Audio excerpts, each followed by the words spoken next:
Norfolk Business Show with Danny Snelling.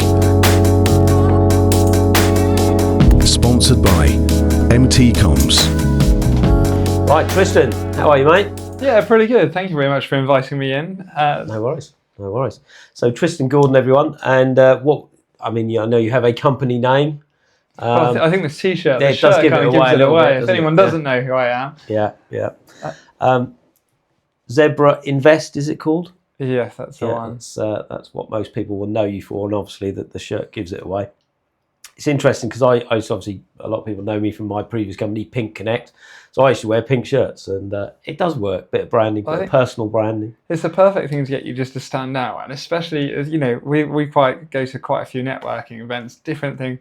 And there's a lady I met recently, and she wears leopard print, and it's the same thing. Yeah, I've met her. Yeah. It's enough that when you actually go into a room, that even if someone doesn't end up chatting to you, at the end of it, they're like, oh well, the zebra bloke, he seems all right. We'll go have a chat with him later. I think it's just a memory hook, isn't it? Richard Kerrison obviously always wears his scarf, doesn't he? And now wears just about everything else he can fit on his body. So what do you do, Tristan? What do you do? Tell everyone. So for anyone who doesn't know, Zebra Invest is a property investment and development business. And it all kind of kicked off from, I've always worked for other people. And when I was working for someone years ago, he just turned and said to me, like, Tristan, have you bought... I used to be a water skiing instructor, and as I was working out there, everyone came out on holiday, everyone had a load of cash money, and they seemed to be doing quite well for themselves. And I quickly realised that my degree that I'd done in marketing was not what all these other people who were turning up on holiday had their money from. And so this guy turned up, Alex, and he said, I was like, well, what do you do? And he said, well, I've got a portfolio of properties. So next thing I know, I'm back in the UK. He's offered me a Audi A3 Sportback, and this is my first car I've ever had. And whizzing around in that, and then when you're kind of I was surrounded by two directors, and they must have bought between them at the time 150 houses or so. And every single time they'd come into the office, they'd just be like, "Have you got a property yet? Have you got a property yet? Have you got a property yet?" And that was enough. Now I run my own property investment and development business, and it's kind of off the back of having someone just kind of hound you. And you could also see it's like, I know you've got rental properties, whatever else, but I could see from them, it's like, well, clearly they've got decent, they've got really nice houses, they've got decent lifestyles, and this, this seems to be the right direction. You want a bit of the action. Yeah. So take us back, where did it all begin? Where were you born? I know you're not local. What? Well, I am local. You might not have the accent, but I am local. You weren't local. I think you'd just come back from somewhere. Yeah, you're absolutely spot on. So where did it all begin? And also, what did your parents do and stuff? So, yeah, all kind of kicked back. I used to live in Norwich, and then got the end of got the end of sixth form, and I just sat there and was like, well, what can we do? Let's go do something a bit more fun. And that's when I went and worked abroad. So I did that, and it was only then when I went abroad that I got chatting to someone at a bar, and they said, "Oh, Tristan, you'd love university. It's just like this. You go off, you have fun, you talk to endless people, and you get a degree while you're at it." And that was university sold to me. But then my parents, my mum was down from kind of Bournemouth direction. My dad was from London. So growing up, as you can tell, I haven't picked up their accents at all. I haven't picked up the Norfolk accent at all. So ended up growing up in Norwich and really enjoyed it. And I always had in the back of my head at some point, I was like, well, if if something hits the fan, I was like, well, I'll come back to Norwich. It's a beautiful place. And I think a lot of people seem to forget. A lot of people forget that Norwich is a beautiful place and it's a lovely place to be. And actually, like you're doing now, championing other people's businesses, there's a lot going on here.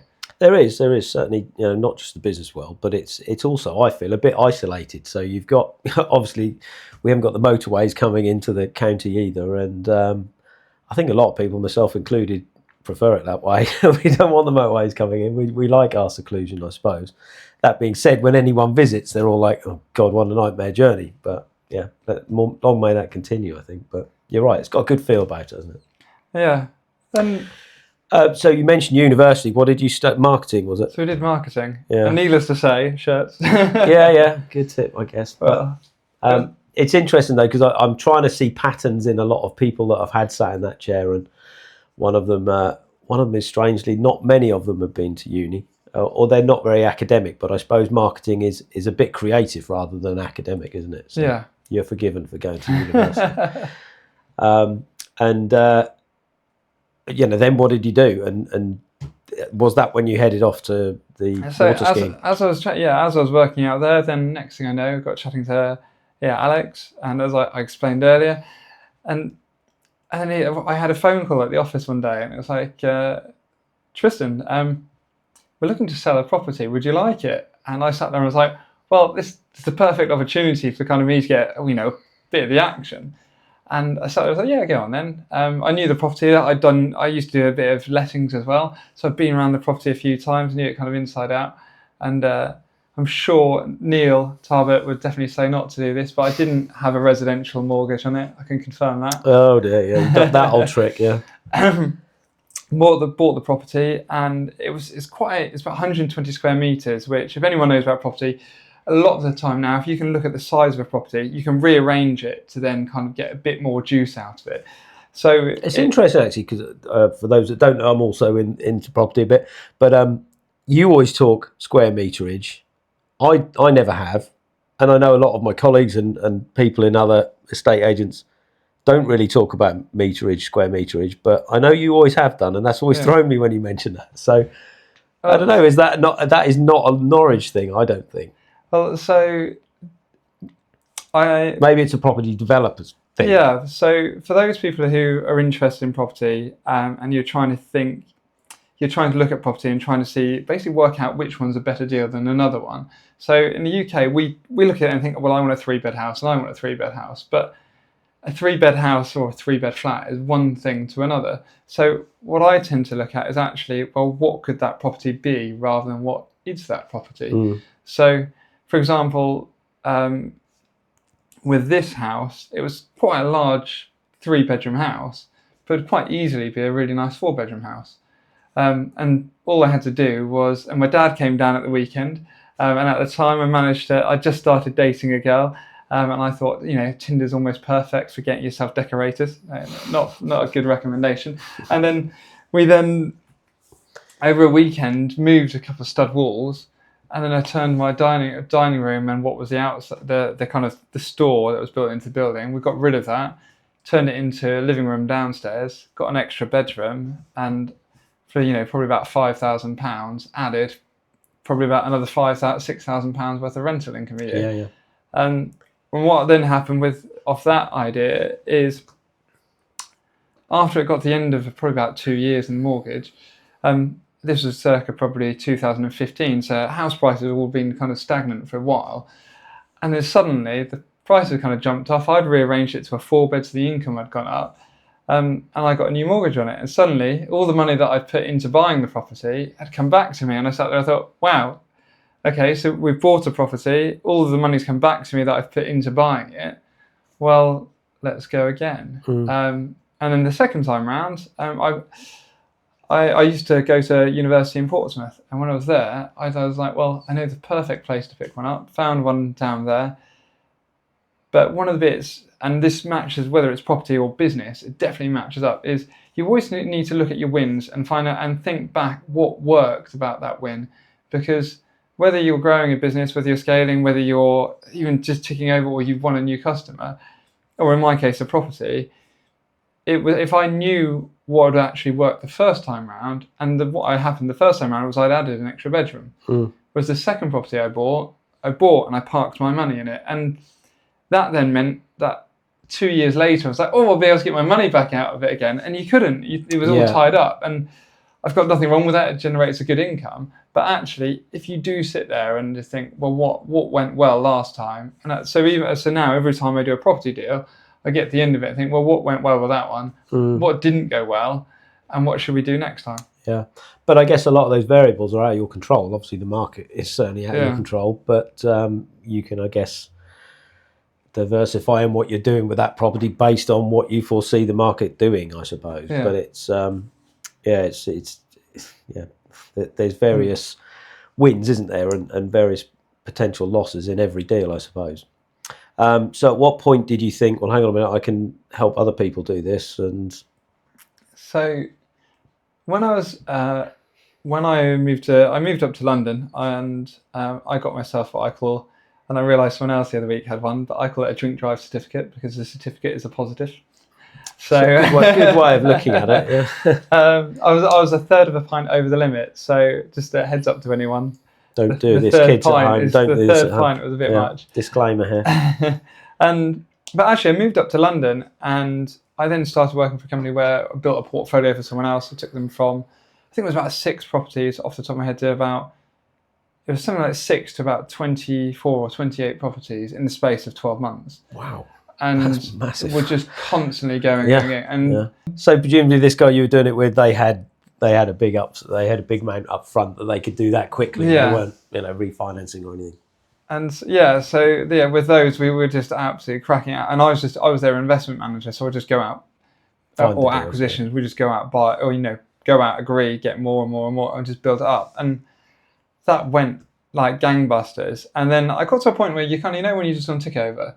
And I think, especially for people who run their own, run your own businesses, you definitely get to a point where, there's something else there, I could do this, I could do that. And when you run your own business, you do have to remember to try and focus and stick. But certainly, and I got to the space after about 2 years where we'd now got ourselves, the whole portfolio was about 40 properties.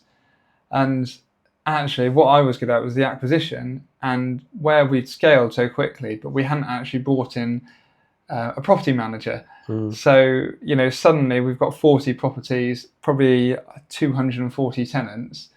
And then they're like, well, you can do the acquisition and you can do managing and maintaining the property. Fix the drippy tap and get someone to fix it. Yeah. And so suddenly, and I was just sat there, I was like, I'm not enjoying this. So I worked for this company called Castle Now Estates. And this is where I started thinking, I was like, there's a real opportunity to actually go out on your own. It's a company called Castle Now Estates. We were just based in Berkeley Square, just off Berkeley Square in London. As I was working at Castle Now, it suddenly kind of clicked to me that, well, we're doing this for my director there. I could probably do this for myself or a few of the ideas. And what we were doing, we were buying something called freehold. So if anyone's got short leases, and we were doing a lot of what's called direct to vendor. And what that means is we're sending letters out in the post to people. And it's a great idea for marketing, whatever business you're in, because it really cuts through crap. You've got so much going on, actually. Getting a letter through the post would really cut through it. And what we were doing is we were sending letters through the post, and we'd have, like these special letters for Christmas, or like the card, bits like that, or we'd have special prints for like Star Wars or whatever else. And we'd get all different stamps. And every time the letter got sent out, we found a company who would handwrite all the envelopes for us. But we would change the way the name it was addressed. So sometimes it would be, Mr. Snelling, and then the next time it would be, D. Snelling, or it would be Mr. And each time, or it would just be Dear Daniel, or whatever. So it looked so personal, yes. So every time you'd receive it, and then each time we'd send it, it'd have a different type of stamp on it. So when it came to your door, you're like, this has got to be important. It's because someone's actually taken the time, the effort to write it. But when I was there, we used to do a lot of stuff called what's called a back-to-back. And a back-to-back, for anyone who doesn't know, it's, for example, if I agreed to buy the property, and then you then buy it off me. So I agreed to buy it for, say, 40,000, and then you buy it for 50, and then I would slice the 10 out the middle and act as if I was the seller. So we do that every so often. No, rewind, but say that again. So I was selling a house. Okay, we'll start again. So say, for example... All right, Joe Bloggs over there is selling a house for 50 grand. You agree to buy it for 50. For 50. And then, but I know, say for example, we know someone, an area investor who actually really just steals the yield and everything else, still stacks. And I agree to sell it to them for 60. Well, actually, what we could do is I agree the purchase of you, he agrees to buy it off me, and I shave 10,000 in the middle. Got it. Yeah. So I get it. We did that once or twice, but usually what we're doing is we're buying stuff to build and put into a portfolio and build that portfolio. And so what we would do is we'd exchange on a property at, say, 5%, and then we'd then get further down the line. And once it's got to a point, because it was where there would be leases or flats being granted, we could then buy it later.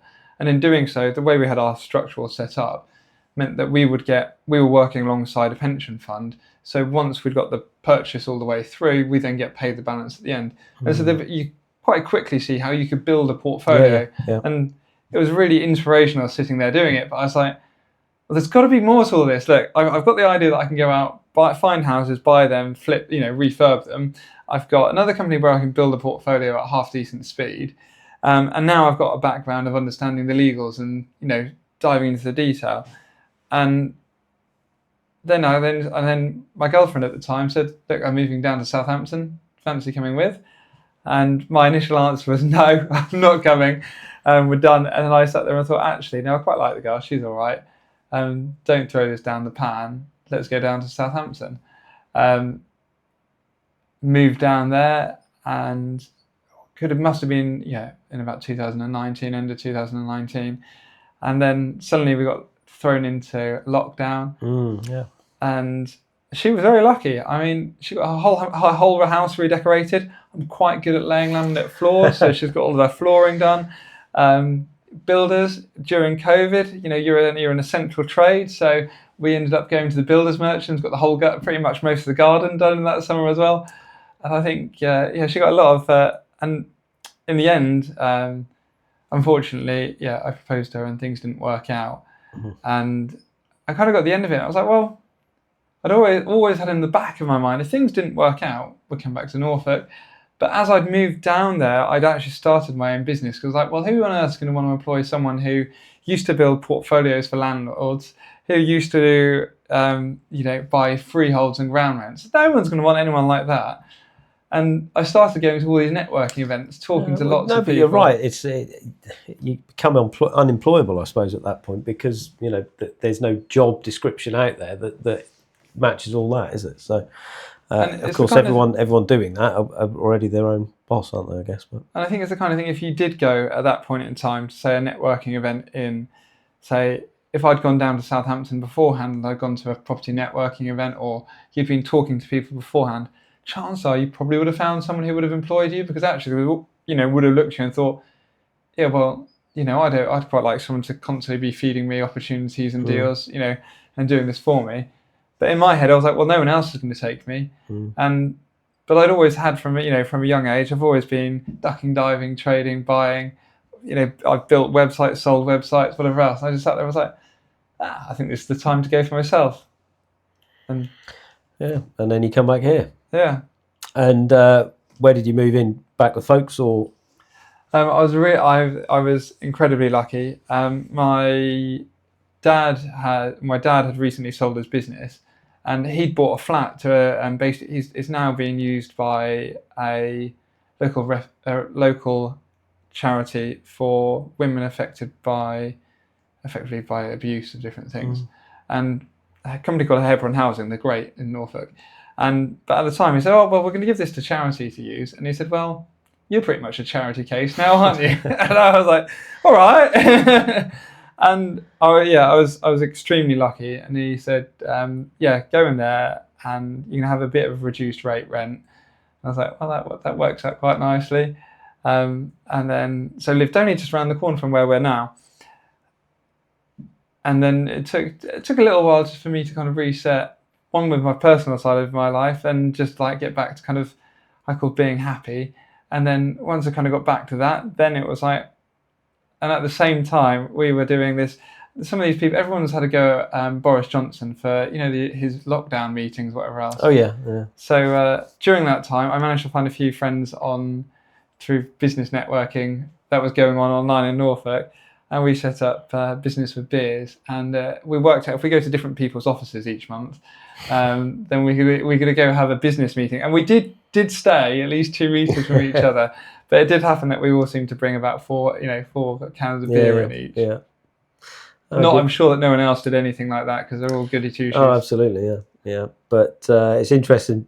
Pandemic crops up every time, on this, because one of the questions I always ask is what are some of your challenges? What have you faced? And of course that was a big part of most people's. But it sounds like you were actually resetting at that point anyway, so it was kind of an almost natural break, I guess. But was it difficult to grow your contacts again here? And how long did that process take? Because you're talking about something that usually takes a lot of trust, certainly to use other people's money or to help take it for people to take your advice. So. I I think I remember meeting you. I don't know when it was, but I was showing you around the property, I think, and I was thinking, oh yeah, he's got something about him. And I definitely remember you coming out with all these ideas. I think, yeah, okay, he talks a lot of sense. But that was the first time I'd met you. But it must have taken some time though to build those relationships. So it was twofold. It's like, so with my business, as you kind of said, I tend to work with people who like to invest in property, who probably got funds somehow, whether they've got their own business, they've exited, or someone they've inherited some, or they've just got to a point where actually they quite like to invest in property but don't know how.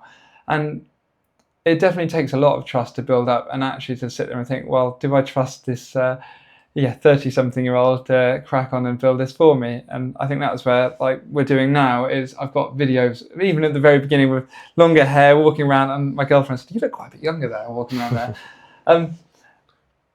And it's trying to build that trust with people. And I think, fortunately for me, when I've been in Southampton, the people learn to trust you in business. So, and I say this, definitely from what I've know of you, and I'd say being friends now is you can see people trust you, and they want to work with you. And actually, within Southampton, I had a group of investors. I had people there, and I moved up to Norwich, and I just called up and said, hey, it's Tristan here. I found this. Yeah, sign me up, done. Didn't care where it was. Straight away, they were like, done. And I think within the space of a month being here, I'd agreed first deal. Within the space of within 3 months, we had the second deal lined up. Wow. And I just sat there, I was like, okay, this is going to get going. And these are all other people's money or joint? All as joint ventures, so other people's money. Who wanted to work with me. And then, but the main bit was, and you absolutely nailed it, it's like you kind of come to a new area and you don't know anyone really. And granted, I used to live here. I have a small group of friends who were originally from here. And I came back, and as I kind of just said about the online networking, I went on to PIN, started helping with that, and I was there every month. And one of my really good friends, Jimmy, it was quite funny. We were chatting away between me and a chap called Chris Jones, and we were chatting away endlessly about something. And within the Zoom meet, you can see you couldn't see who the last person was. And Jimmy had literally been sitting there, just listening us in the background. And I got a phone call the other day. Next day, it was like, just been out on a cycle ride. Sounds like you know what you're on about. And, and it literally was as blunt as that. And I was like, all right, I'll meet up with you. But then the next bit, I did a little bit of a curveball is, I hadn't met many people, and every time I was meeting someone, they're like, "Oh, you need to meet Tom, you need to meet Matt, you need to meet this person." Everyone in Norfolk, I think, everyone likes to see in the main other people succeed, and they want to help you succeed. And so everyone was like, "Oh, meet this person, meet that person. You need to chat with this person." And the next thing was, I was like, "Well," one of the bits was in Southampton. We had, I think, 3, maybe 4 property networking events a month, and I got up to Norwich and, being COVID, no one was meeting, and Lunch Club hadn't quite kicked off back yet either. And I sat there and I was like, well, let's make my own friends. How am I going to do this? So I started a networking event called Norwich Property Meet. And next thing we know, what I worked out was the secret sauce. That if I found someone who's doing a fair bit of property, they've got a lot of Instagram presence, they've got a lot of people engaged and enjoying it, contact those people, because get them to be the front runner for the thing, and then people as a byproduct come to my event. Yeah, that's why I've invited you on here, because I know you've got a lot of followers and stuff, so you can promote this show from there. Yeah. But no, it is exactly that, because certainly the first 10 or so guests I've had were very much I picked them because I know they've got a good following, so they'll help. And that's how I made friends. So as all these people started coming in. And the whole idea, and each time as you've been off on my stage talking to everyone. I have, yeah. But it's a good group you got there. It really is, and it was interesting as well. Again, knowing that you were quite new to the area, I think just a few months later, I'd speak to you, and we'd have all these friends in common, and it always puzzled me how you've just moved here and everyone I do, and that it's grown me 20 years to build these friends, and all of them. But yeah, it is. It's Norwich and Norfolk. It's a small place, isn't it? It's a small world. But yeah, so you're up there. You're running deals. You're doing various deals for people, with people. you're running your property networking thing. Is there one thing that you say you would specialise in terms of deals and what you're doing to these properties, or is it literally different thing each time? And so, for anyone out there who's thinking about property investment or even diversifying into it, the best advice I can give to anyone is kind of effectively put your blinkers on and stick in your lane. So if you're turning around and looking at, for example, okay, we want to build a rental portfolio, just, okay, what type of rental properties are they going to be, how are they going to be, and what you're going to do. Just stick and then just focus on those, because in Norwich there's a lot, some people might say it's a really competitive market. It can be really competitive, especially a lot of people seem to compete for kind of small doer uppers and flips and stuff like that. There's a lot on that side of it. But when I've come to Norwich, I'd previously been in Southampton, and Southampton to Norwich is a very different market. In Southampton, you're about an hour or so away from London, and granted we're only 2 hours, but that meant... Oh, no. We need a passport to get out of Norfolk, yeah. And so down there, you've got a lot of money coming from there. You've also got Southampton, Portsmouth's another big place. Fairham's fairly big. You've got massive amount of population. So the competition on any deal is crazy. So I got to Norwich. One of my bits has always been is that I only buy properties within about 10, 15 minutes from my front door, which really limits what I do. So I've ended up becoming a little bit of I usually call myself a jack of all trades, but probably a bit more of a know-it-all, because I know, I think most people tend to sit there like, oh, do you know somebody does this? And I was like, yes, I do. Which is a bit of a double-edged sword, because one, it means you manage to get good opportunities, you can find them, but it also means that you're always dealing with all different ends of the scale on the other side of it. So I quite like in Norwich, I'll look at anything that, as long as I can make the numbers work, and that works. But then when you've got a competitive market, there is always an opportunity out there for you to do. And whether you're buying, for example, 1 flat or you're buying 7 flats, you still need to know the same, someone who can fit bathrooms, someone who can do electrics, and whether they're doing, the chap who's done, doing wiring on 1 property can do wiring on 1 or on 7. So what would you say to someone who has a pot? Firstly, what sort of pot does that have to look like to get on the ladder and do these things? So, and what sort of level would we be starting? And perhaps we can talk through perhaps a small project. Yeah, so it depends with properties, that works really is the same as your business does. And it's funny, lots of people get into property and just think, oh, I'll just buy a property, it'll just be a rental, and it's not a business. It's like, no, it's definitely a business. The amount of headache, paperwork, and everything else that goes into it. So I think you have to think, what's your end goal? And so if anyone's thinking of property, that's a good start. But the next bit you need to think is, well, what do I want to do? So if you've got a small pot, you might be thinking, okay, well, do I want to grow that pot, or am I happy using that pot, then waiting for prices to rise, possibly pulling some money out and slowly building, which is kind of how most people slowly build their portfolio, or over time save up for another deposit, or do I want to do something a bit more aggressive? And what I tend to do is, I'd say, quite an aggressive approach. And the idea is, I'll explain and then go over 2 sides of it. But the idea for me really is that you're trying to buy properties either with a really good yield, or you're trying to buy something where you can add value to it, and you can usually buy that property, refurbish it, add value to it, but within the space of, say, 6 months, get a new mortgage. And the idea is, for anyone following along at this point, is, say, for example, you buy the property for £100,000, you then spent £50,000 on it. Well, now the total value is £150,000, but if that property is then worth £200,000 at the end, you can now get a new mortgage at the £200,000.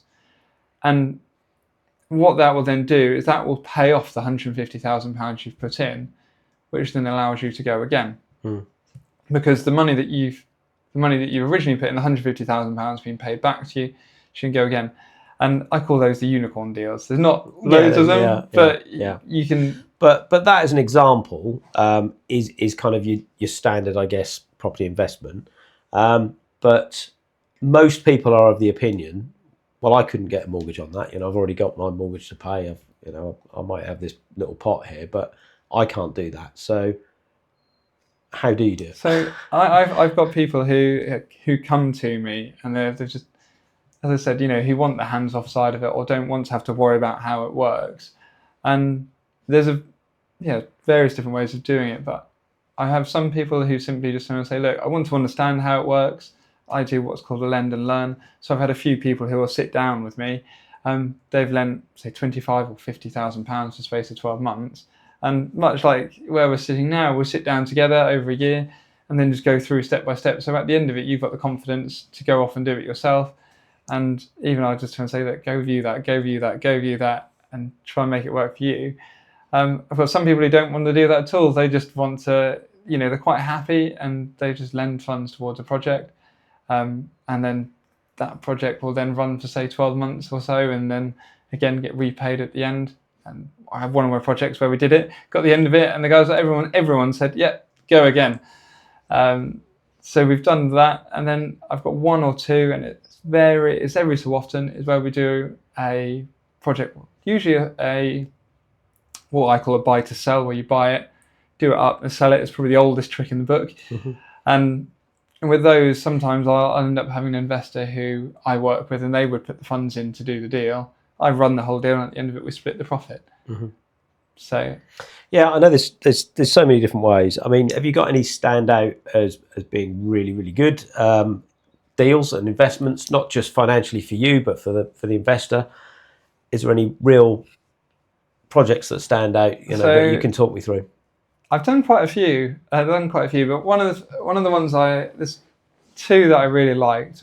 One of them was a really simple one. It was over in Ashtree Road in Cossey, and we bought the place. So I turned up at the property, and there were for a viewing. It was a company who was a key holder. So what that means, they just turn up. They know nothing about the property. They walk you around, and they turned up to let me in, and they turned to let another lady in who was just coming to look to buy it for herself. And I walked around the property, and I was like, fortunately, I don't know if you use it, I love data. So I'd already worked out that this property had sale agreed and fallen out of bed 3 times by the time I'd got to it. And when I got to it, you could see they'd already taken bricks off the side of the wall, and you could see into the cavity of the building, which, for anyone who's wondering what that means, you have the outside brick skin of the wall. They've taken that out in places so they can see what the construction of the building is. And this was a timber frame house. Oh, wow. And so for some people that would put them off. And so what I did was I looked at it and I was like, okay, it's a timber frame house. And then one of the other bits, I looked at the roof, and you could see the roof went straight and then it sagged. And so I looked at it and I was like, well, what's going on? And also I figured, let's have a quick look what's underneath this. Slid up one of the roof tiles, and the whole roof was covered in asbestos. Oh, God. So we've got open hole on the side, we've got a whole thing covered in asbestos, and then it got better, and then we've got the timber frame, and then on the inside of the house, they've taken poo and smeared it over the walls. Oh God, as you do. Yeah, they've absolutely destroyed the doors. And then if anyone's used Facebook Marketplace, you can usually find a kitchen, or you can find bits going on there cheap. Their kitchen had been ripped out of their house and sold on Facebook or on eBay before they'd managed to get themselves repossessed. And the garden the chap used to be a builder, and they just dumped everything into the garden. So we must have had out the property at least 20 skips. And I usually allow probably about 6 or 7 skips for a whole project. So there was a lot of things that were putting people off, and a lot that would stop anyone. And as soon as anyone was trying to get close to buying it, something else had put a surveyor or had put someone else off.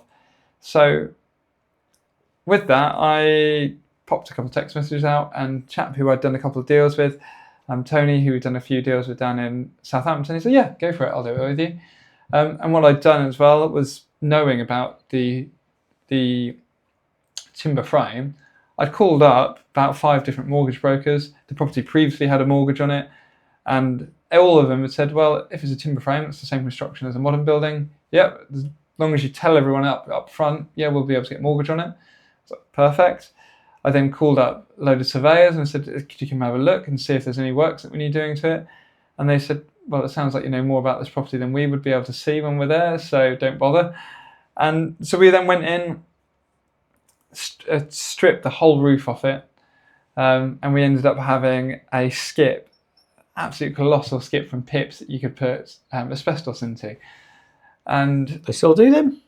so you have to have it all in zip-tied bags. So we effectively had a ton bag, two ton bags wrapped together. Wow. So they could take it away and it could all be signed off. That's cool.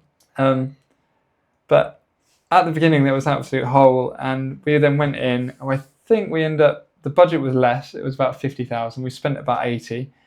Tony might correct me, but it was about 80. We bought it for, it was on the market for 250. We paid 201,000. We spent 80 plus buying costs. So whenever people, I think, forget when you're buying property, you've got to pay stamp duty, you've got to pay your solicitors. So we're probably all in for around about 300,000.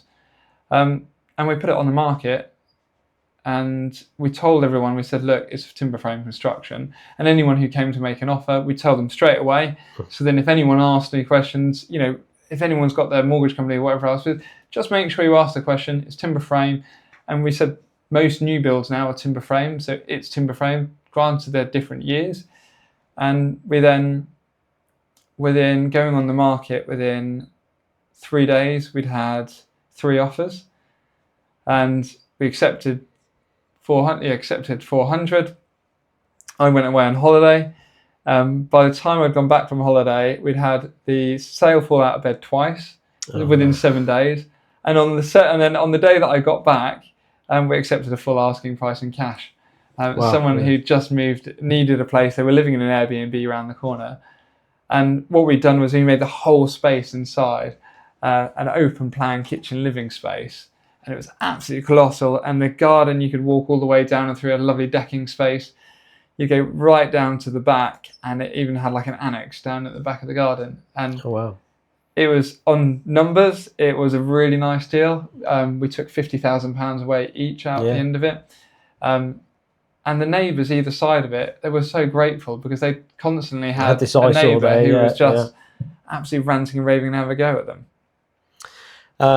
Okay, so that's, I'd say that's a pretty straightforward deal, really. It's not, that is a flip, isn't it? That's a buy, do, up and sell.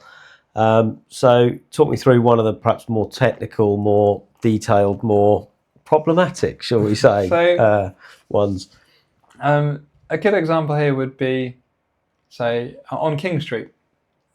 On King Street, up came this beautiful building. Well, I thought it was beautiful.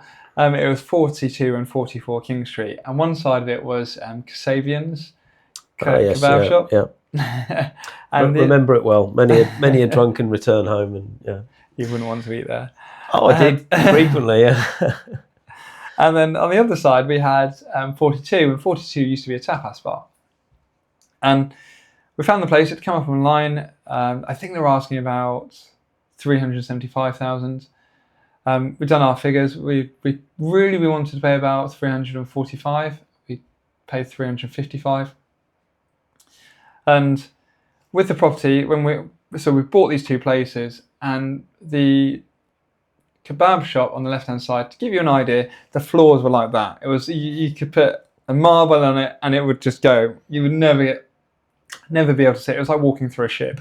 So in the building, on that one, we ended up pretty much ripping out every single floor, putting all new floors in, all new joists in, replaced the property, rewired, new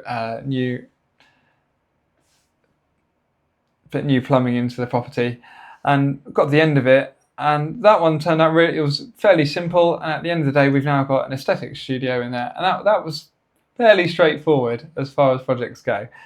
But the next door was 42 King Street. And 42 King Street had previously had a 3-bedroom flat upstairs, and it had the restaurant space downstairs. And the complexity with it was the living space upstairs was technically on planning was still a restaurant. Really? So the space upstairs was technically being used illegally. So we then had to get planning permission or it's called a lawful development certificate, to confirm that it was actually living space. I was going to say, retrospective planning, can you not? Yeah, we've established it and got that sorted. And then the next bit was, we'd come up with we thought it was quite a neat plan. Basically, we leave a little shop downstairs and convert the old kitchen downstairs into a kitchen or living space or whatever else. It depends how you wanted to lay it out. And so we looked at the whole place and we thought, well, how do we arrange this better? But we then we managed to rearrange the whole space into a 6-bedroom HMO. But the challenge was we went in with the planning, we'd got the 3 bedrooms already, and then we then had to convert the kitchen under planning permission into a habitable space. So we put that in, and then something called nutrient neutrality came along. Oh, yes. Yeah. Which I won't dive into, but long and short, it's a pain in the bum. And that meant that you couldn't get planning permission to add any new additional rooms. So technically, because we've already got 3-bedroom upstairs, we just put an application in and said, well, the 3-bed upstairs will still be 3 beds, but it'll have a living room on the first floor and a kitchen on the ground floor. And in Norwich, we don't have what's called an Article 4 area, so you can change from 3 bedrooms to 6 bedrooms and turn it into an HMO without planning permission being needed. So really? Wow. Didn't know that one. So what we did was we had the application downstairs, and it came right up to the end of the application to convert it. And the local planning officer, he said, oh, yeah, I'm not going to grant this because you're creating new overnight accommodation, or nutrient neutrality, yada, yada, yada. And I turned and said, no. So if you look at your planning application, you'll see it's already a 3-bed. We're just adding a kitchen. And there was suddenly this guy who was like, can I come out to site? Can I come and see this? Can I do this? Can I get all that done? Where's your drawings? Where's this? And we turned and said, we'll give you an extra week. And thankfully for us, he was actually leaving Norwich City Council the next week. And I think with all of his stuff to sort out in the last week, hours got left. And it meant it passed the deadline day. And so they granted planning permission without ever coming out to site. Wow.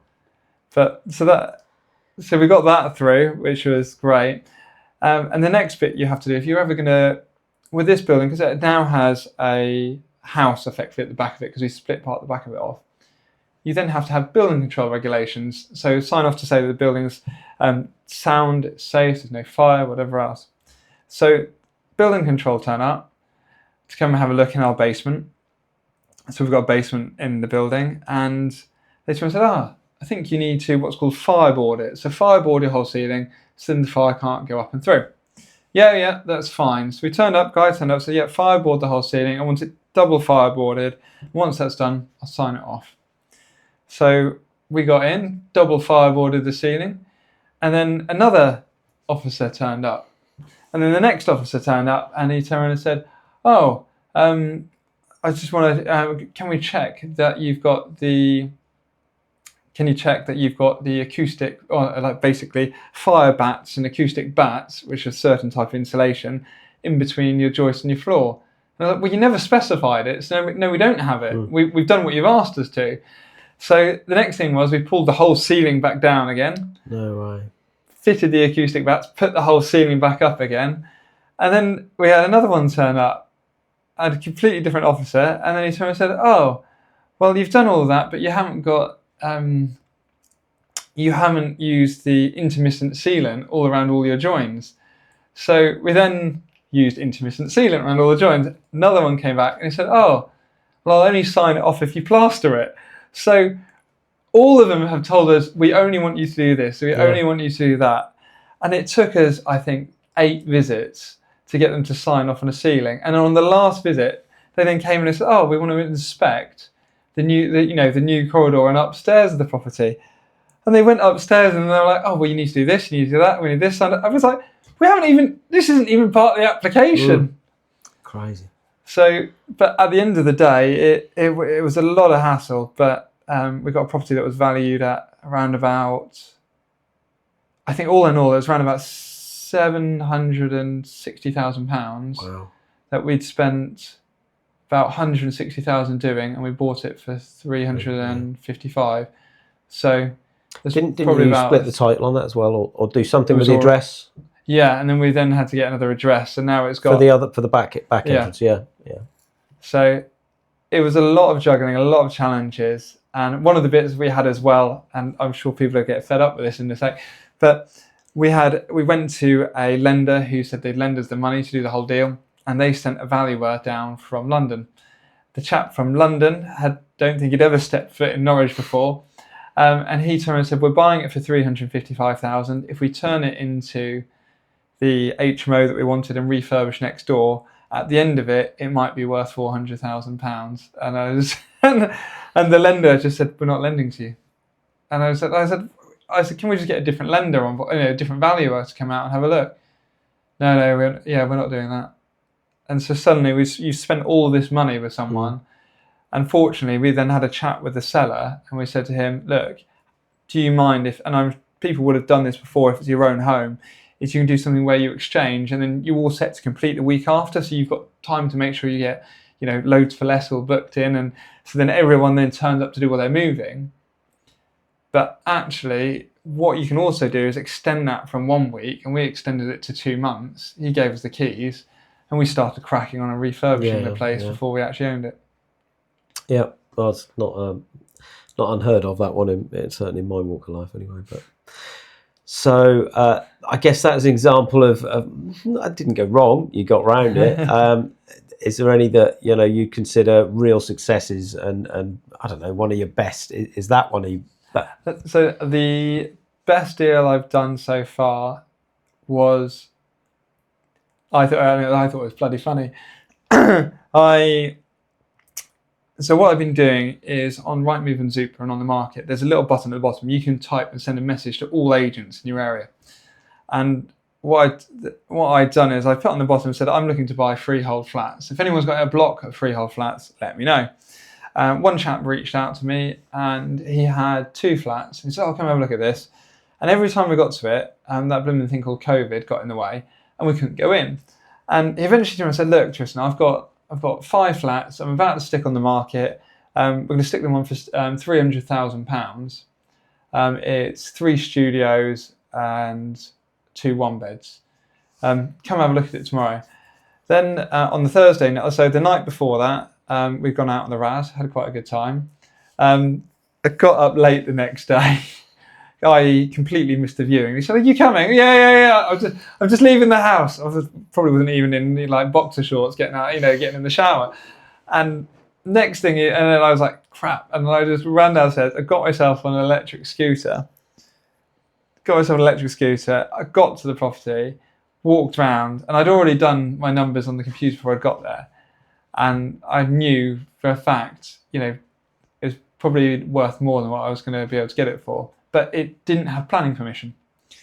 So that they had previously leased the building to Norwich City Council, and I could get Norwich Council to confirm to the planning department that they leased it. They'd already used it as office. And so therefore, I'd get planning as a slam dunk. Like there was no questions asked. They issued the planning within about 2 weeks.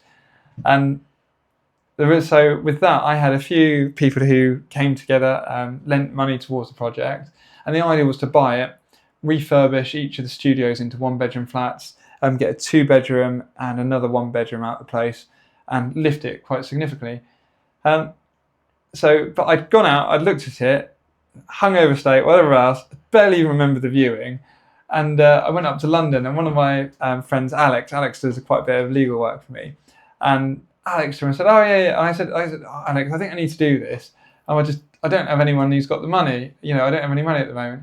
He said, "Oh, don't worry about it. I'll get it. So I've got a client who'll lend you the money." I was like, then I just high-fived him, and I was just like, and as soon as I was at the table in London, called up the guy in Norwich and said, "Yeah, I'll buy it for 300,000. Done." He said, "Yeah, fine." It didn't even touch the market. Got the planning permission in, and then I was walking back, and then we got the purchase across that lender pulled out. We've got another one sorted. Got another bits all sorted together, and then I was walking back down the street probably about a month and a half later, and I saw an estate agent walking down the street. Sorry, didn't contact you at the time, but I saw he was there on the street. He said, "Tristan, what's been going on? Have you bought anything? I said, oh yeah, I've just bought this. Literally, we'd walk down the street. I've just bought this. And he turned and said, oh, I've probably got someone who'll pay you 400 grand for that. And I just sat there in my head and I was like, do I spend the next 6-7 months slogging out, refurbishing this place, doing it all, or granted you've got all your fees, everything else, do I take 70 grand now? For nothing. For nothing. Yeah. And then literally I just sold it straight. I sold it with it. I'd owned the property for no more than 2.5 months. Sold it. All my investors, maybe it was a little bit longer, but all my investors had lined up to be in for at least 6 months plus, 6 to 12 months. I don't know, they were all aiming for 12 months on theirs. And I said, look, how about guys, I'll pay you, because otherwise it's not worth your time. I said, I'll pay you 6 months worth of interest and I'll get another project within the 6 months that you can put the money into. And all of them said, yeah, go on then, mate. Yeah, it's sometimes not worth it all, is it? It's not just it's just a lot of time, a lot of effort, and a lot of swear words, I assume, in most of these. Any real blows? I'm sure there've been many, but So I think with anyone running a business, there's always challenges. And you only got to look. Like the other day, I was listening to your podcast, and there's a couple of other people who've always had challenges, and you're like, okay, well, I think business full stop's like a roller coaster, and sometimes you're on real highs. And one of the bits I always try to make sure I do is celebrate your little wins. So like the other day, we had a refinance come through, and it's a refinance that has taken nigh on 5-6 months to get through. And we went off just to a place called the Wallow, which I think is lovely. And I had a glass of Tattinger just to say, great. Because when you are doing projects or deals, there are challenges. Like, I said about King Street. We're literally up. We're almost there, ready to go. And then the lender says, no, we're going to pull your money. And that's happened once. Then just before Christmas, I was passing a deal on to a friend, and we had all sorts all agreed, but unfortunately the legals took longer than expected to go through. And on the other side of the phone, I've got the guy saying, "Oh, we're pulled out. We're not doing it." And I was sitting there like, "Well, no, like literally the money, everything's going across." And he was like, "Well, you're a liar. You're a liar. You're not doing what you're saying you're doing." And I like to think I do. If you trust me to do something, I will do it to my utmost. I'll do as best I possibly can. And so I'd like to say there's one challenge, but it's constantly a road. It's constantly there's one thing, and then you'll have probably a good few smooth months, and then there'll be another thing. And actually, it gets to a point where it's a little bit, you don't like it, but it's water off a duck's back. So I'd like to say, for example, in Southampton, there was a project that was a real challenge, but actually the investor, I kept them all on board, kept all the way through. What happened was buyer pulled out at month 10, and we were expecting to have sold at month 6, and the buyer pulled out at month 10, and we actually completed at month 13. And was that the end of the world? No. But at the time, you're like, bloody hell, I don't need the stress of that on top of other bits. And I think every so often, I think the one thing I've realised that I do need to go for a walk. You do need to get outside. And one of my objectives this year, which sounds a weird one, is actually just put in my diary, make sure I go to lunch club once a month, or get myself out networking, get myself seeing people. You're trying to say lunch club is not networking or something? Well, it is, but yeah, know what I mean. But yeah, so there's certainly challenges. There's always challenges, but yeah. No, there is, and it doesn't matter what industry you're in, what business, what type of business you're in. You'll always face challenges. It's just how you sort of deal with them.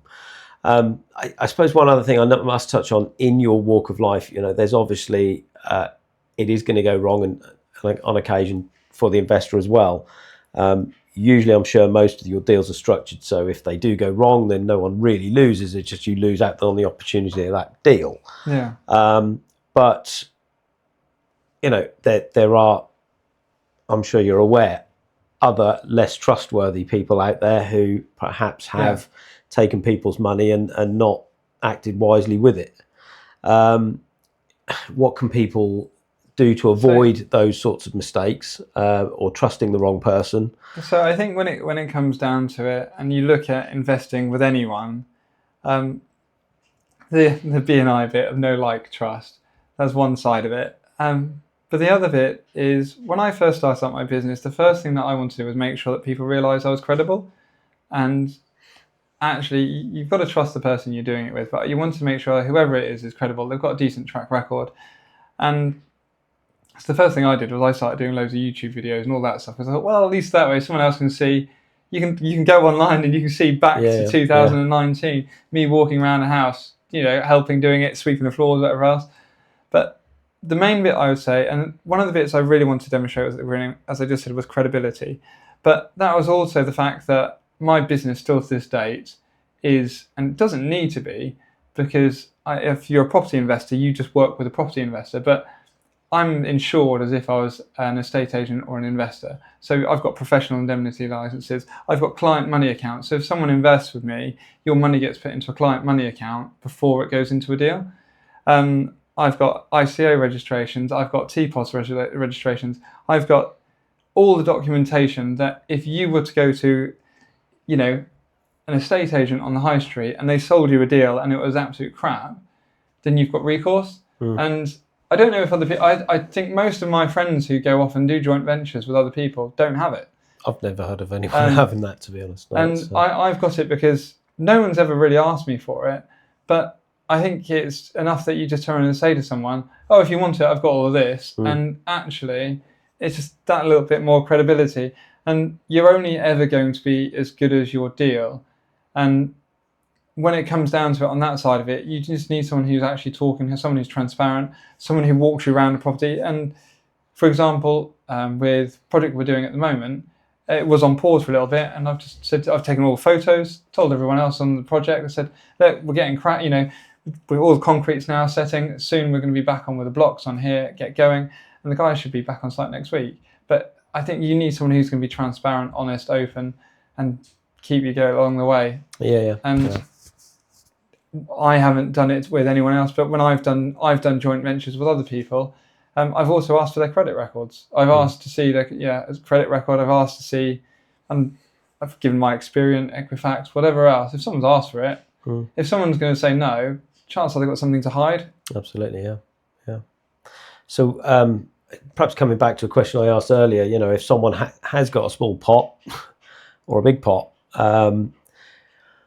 not necessarily what would you advise they do with it, but where do you see the industry going? I know perhaps serviced accommodation is a bit on the rocks at the moment. Do you see that coming back, or do you see other areas booming? I think actually the rental market, general, single ASTs are in decline, or people are fearful about moving or changing. But other than that, I can't foresee much beyond the next 12 months. But so I think if people are looking at investing stuff, one of the bits, for a little while, we obviously, off the back of COVID, everyone had a staycation bubble, and you're absolute bang on. It's previously people were moving over to doing Airbnb because actually you could earn so much more money off it doing an Airbnb.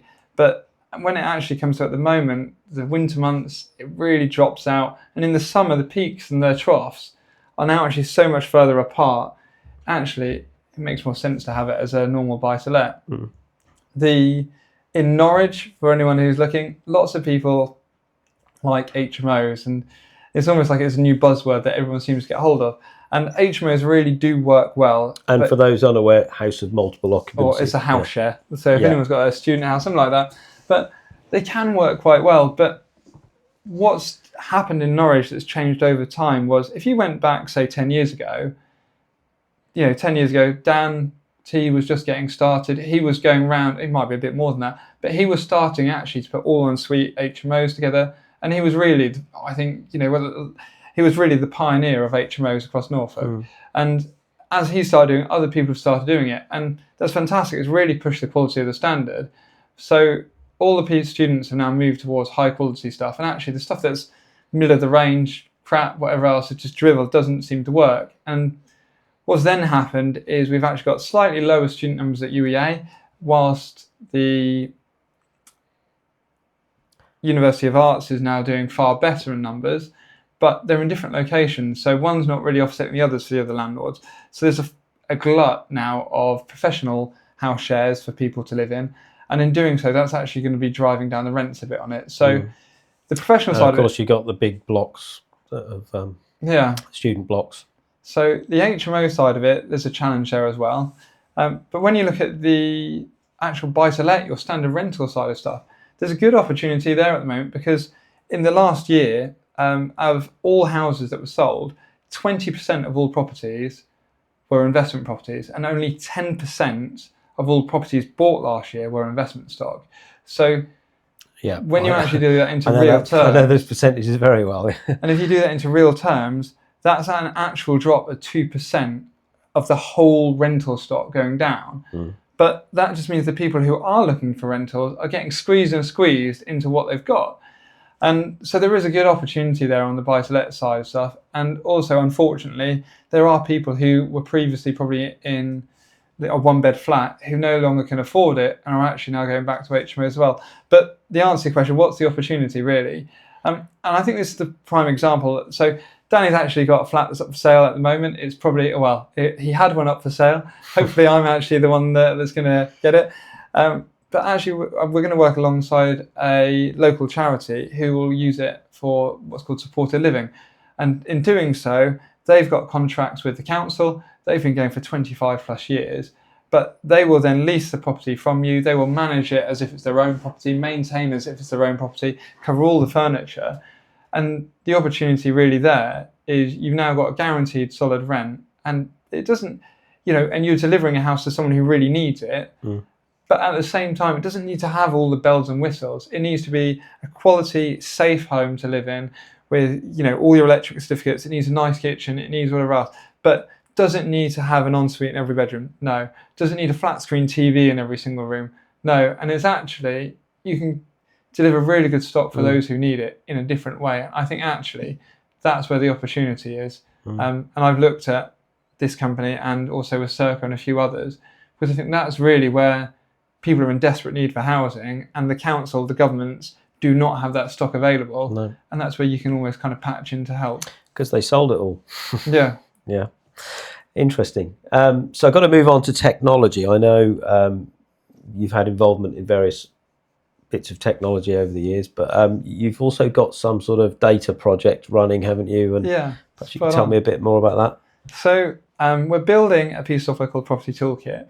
And for anyone who's looking at investing in property, the idea is it's like Rightmove, it's like Zoopla, it's like On the Market, but it overlays all the data into one place. So if you've then got something called Spare Room, which is where people advertise rooms to rent, something called Accommodation for Students, which does what it says on the tin, and something called Uni Homes. And we've also got all of Airbnb's data as well. So what you can do is, say for example, you search Norwich and you just looking, rather than it telling you necessarily what the property is going on the market for, it will also say what the property is probably worth. If it's say, okay, this is a 3-bedroom house, what do other 3-bedroom houses sell for in the area? Okay, what do other houses of this same size sell for in the area? So actually you might be able to see that property is actually way below its potential value because it's much bigger than it actually is.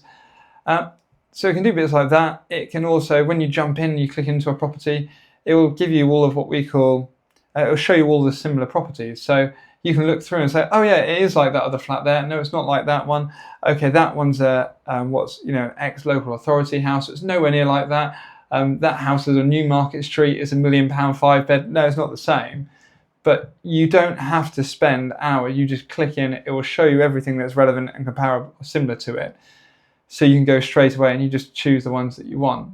And it will also do, because we've got all these other bits of data, it'll tell you, well, all right, if this is rented out as a student house, or it will achieve this. If it was rented out as a Airbnb, it should achieve this. So it's almost instantly giving you the needle in the haystack. You're finding the hidden deal in plain sight.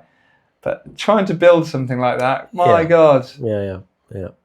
So who is that aimed for, and what's the sort of cost implication, I guess? And so really, it's going to be for anyone who's, I'd say, getting started and looking to build their property portfolio, or someone who's actively looking to grow and find the next property.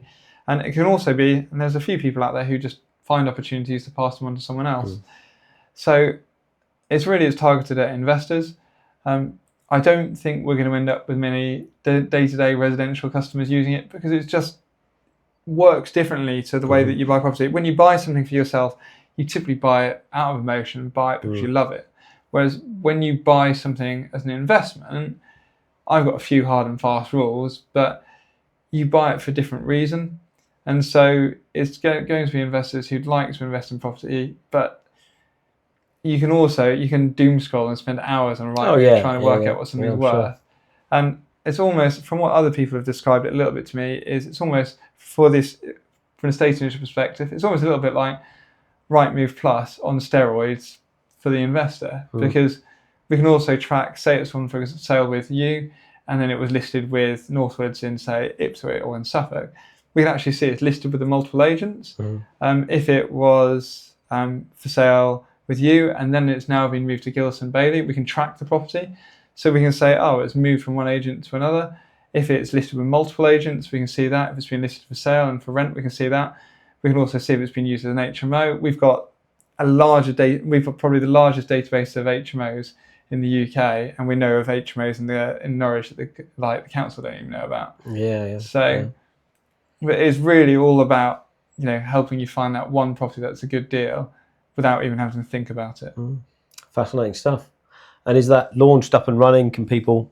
So it's been, as I said, trying to develop and build software is an absolute pain. So it should be next week. We should be going live for beta testers, but just getting out there and getting started with it, and then from there we're looking to then start pushing it out, and hopefully our goal is to get to, I think it's about 2,000 users or so, and then we'll then look to try and exit. Fascinating stuff. Is there anything we can do for you? Is there anyone we can find you or put you in touch with? Obviously, investors, I guess anyone looking to get into this sort of game would be an interesting introduction. When I was listening to podcasts before, I heard you say, well, who's the ideal person to talk to? And yeah, I think really it does come down to someone who'd like to invest in property, but they've thought about it, might not have the confidence in it, or might not understand it. And I think, as you kind of pointed out only a minute ago, is which way to go. And it's so easy to be, a rabbit in the headlights and just like, there's so much, you don't do anything. So for me, the perfect person, I think, really is someone who's come in, has always been tempted by property, never quite known what to do with it, and actually just needs someone, a bit of trust, a bit of guidance to help them get going. Because actually, it's once you get your first opportunity, the first one's the hardest one to get sorted. Of course, yeah. And after you've got that, it becomes a lot easier. Is there someone specific in Norfolk that I'd like to sit down with? I think the one I'd quite like to speak to other developers who are building out, say, 10 units or something like that, because it'd be interesting to see what challenges they face, what they've done. And where I run my networking event, we've got a lot of people there who are very active property investors, but some of them keep all your cards close to your chest. Yeah, well, and it'd be good to have someone. Not everyone's going to shout about their idea if it's working really well for them, I guess, isn't it? But equally, I'd imagine that some of the bigger developers as well, you could learn from them. Or someone who's got a boat who can take me on a day out. That would also be nice. Oh, that can happen. Perhaps if we sell Carnarvon for you, but I think that's still. I've got something to discuss with you afterwards about that, actually. But yeah, unless you've got anything else to add or cover, I think we're just about to wrap that up. But that's been absolutely fascinating, mate. Really, really good. And I'm sure a lot of our listeners will find that just equally as fascinating, whether they're into property or not. But if anyone has got any leads or contacts for Tristan, or if anyone would just like some time with Tristan to pick his brains on an idea you've had or an investment you want to get into. I'm more than happy to sit down with someone for half an hour, because I always think back to 2014. I stood at one property and I was refurbishing it for a chap that I worked for. And there was a lady next door, and she saw me there. I've been running all the trades, project managing, whatever else. And she was like, well, clearly he knows what he's doing. I don't need to talk to him. And if she'd actually just spent 10 minutes talking to me, I would have realised there's this thing called property networking. And in doing so, I would have then realised what a buy, refurbish, refinance was. And that would have just opened my eyes to what else is achievable. So the one thing I always try to do, and it's pretty much an open invite, either come to my networking event, or if you want to sit down, grab a coffee, have a catch up, be my guest. Because if someone had given me 10 minutes, half an hour, 10 years ago, I'd be in a much different place. Well, if anyone wants an introduction to Tristan, please get in touch and I'll make that happen. Thank you, mate. See you, Rog. Cheers. The Norfolk Business Show with Danny Snelling. Sponsored by MT Comms.